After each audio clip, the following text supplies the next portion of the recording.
Barak Shalom. This is Nabi Ahaya Ilua Elohim, Malek Boaz Ban Yochanan Bandawi of Yahuda. And this is going to be the fourth installment for the Deuteronomy 28 Scriptures Not Taught in Church series. All right. And let's go ahead and jump right in. So in the last video, we began to listen to the curses that were prescribed to the Hebrew Israelite Jews.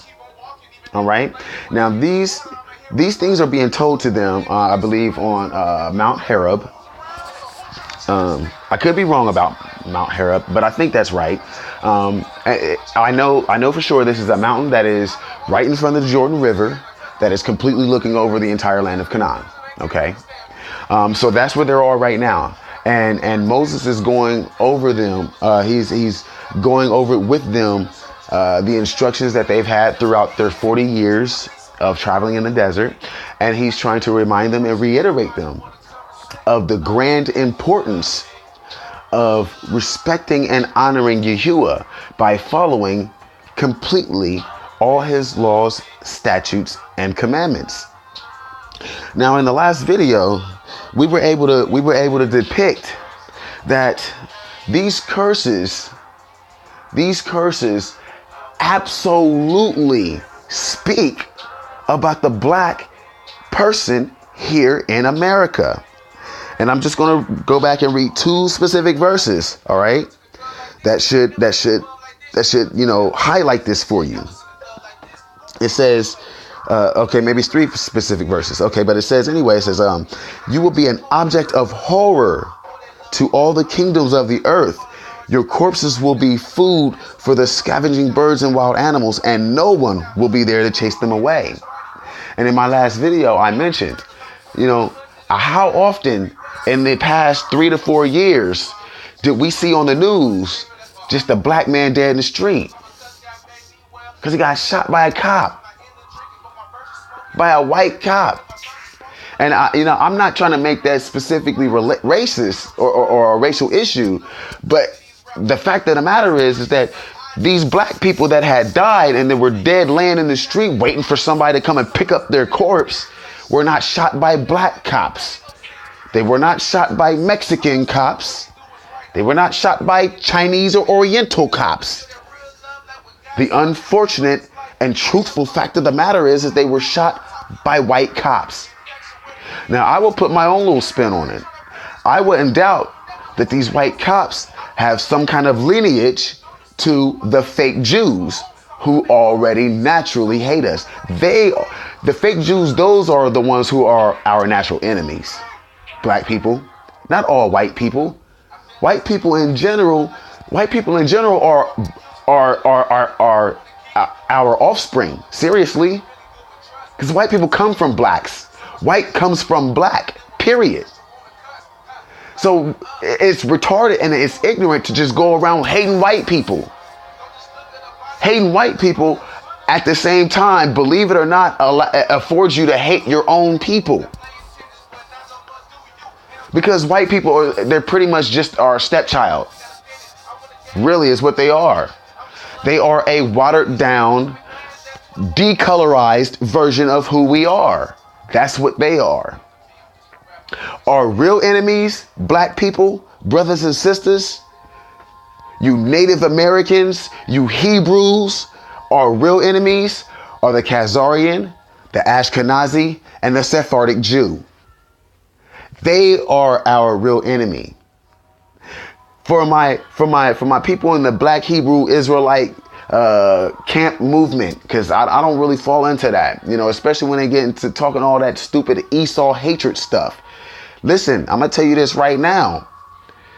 If Esau is white, he's not the entire white race. He is the entire white Jewish race. Period. That's it. That is it. If Esau is white, he is the white Jew. He is the fake Jew. That's why he is our enemy. Period, point blank. And just like Jacob stole Esau's birthright, so has the white Jew stolen our birthright.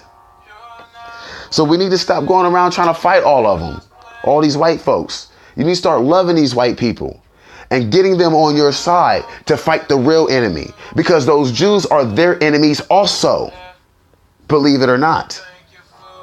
So anyway, okay, and then the other verse that I read that really got me, and it says this: but you will not find your way. You will be oppressed and robbed continually, and no one will come to save you. Who can tell me that does not describe the black in America? Who can tell me that does not describe the black struggle in America?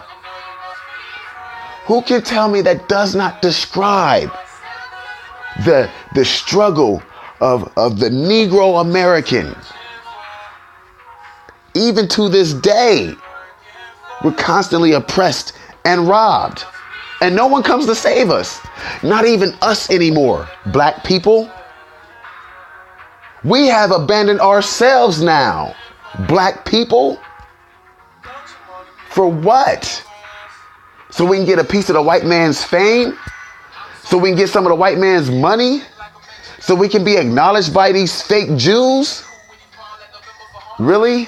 Is that what's most important nowadays? There used to be a time where we were important to each other. The continuation of culture and heritage was important to us. Now it's all about acceptance.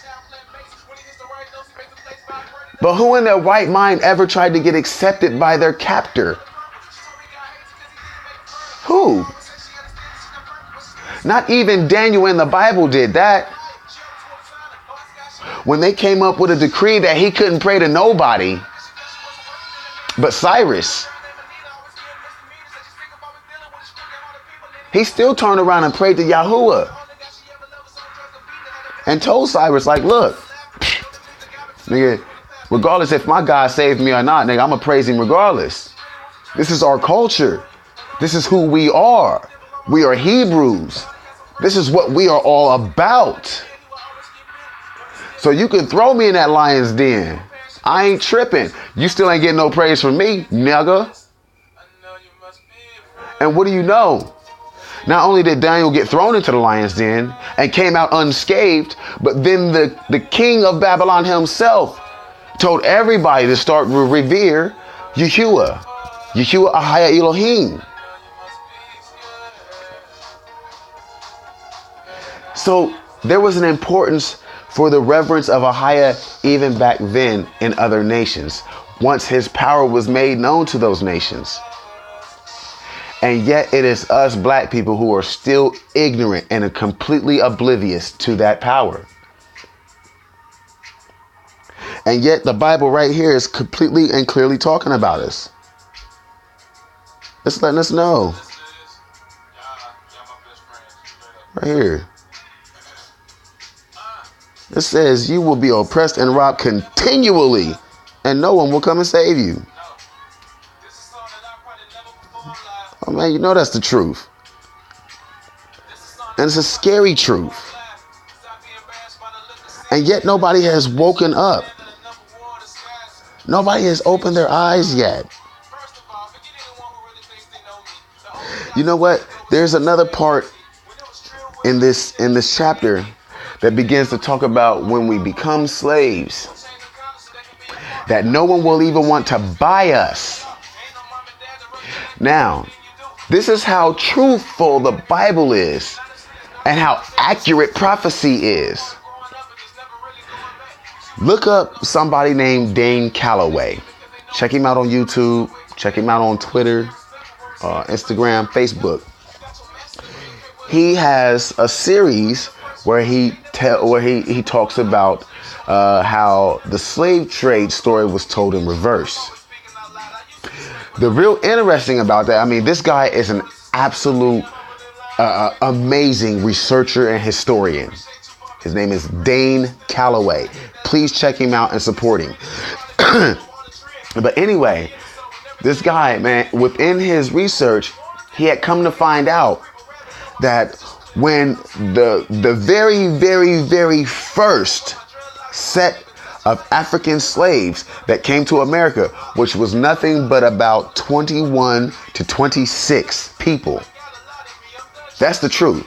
And there are markers now in Virginia that prove that. Okay, they prove that Virginia was the first place landed, not Plymouth, not Massachusetts. Virginia was the first place landed. And then it also proves, and these are placards that are put up by the United States Historical Society and whatnot. Anyway, so the placard says, that the first Africans actually landed in Virginia. They didn't land in Plymouth Rock. And then also that the first African slaves that landed here wasn't a boatload. It was only 20 and some, or 20 and a few. It's kind of like how the placard places it.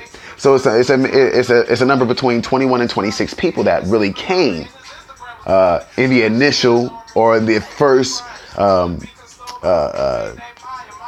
dropping off of African slaves.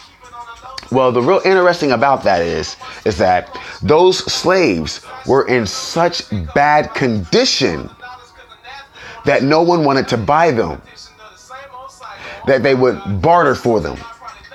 They would trade them off for something of lesser value, because these slaves weren't even worth money. They weren't even worth being purchased. Now, for all you people who say the Bible is fake, how come the Bible knows that? Why is it that the Bible knows this? That we were going to be slaves in a new land, and that when we get here, that they won't even want to buy us at first,